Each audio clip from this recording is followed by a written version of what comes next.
Hey there, today I'm going to teach you how to create teams or select different members to become admins.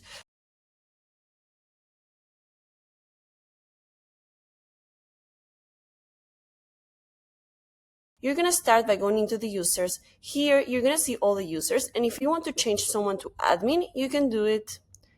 Later on, to create teams, you're going to go to the teams. Here I already created a team that it's called SDR. So you're gonna go and click on add team. You're gonna select the name of the team. I'm gonna type RevOps. And then you can give a description here, and then you will select the team members. Now you're gonna click save, and you have created the default team. So if you would like to add more users to that team, you're gonna click on it. You're gonna first click on add members, and then select more members. Same if you go to another.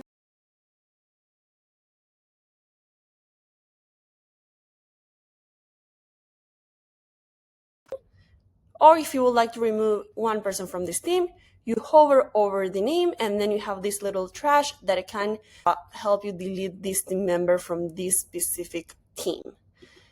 Hope this helps. See you in the next video.